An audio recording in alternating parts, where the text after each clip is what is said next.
माझं नाव महेश तानाजी खोत, रणदेवीवाडी. मी nature king टॉपची फवारणी सोयाबीनवर घेतलेली आहे.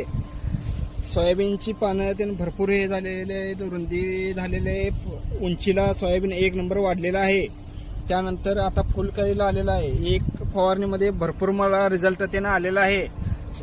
त्यामुळे नेचर किंग टॉपची फवारणी प्रत्येकानं करून बघितलेली चांगली.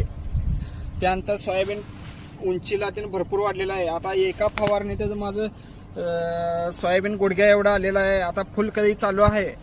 मी एकच फवारणी घेतली, दुसरी फवारणी कुठली केली नाही.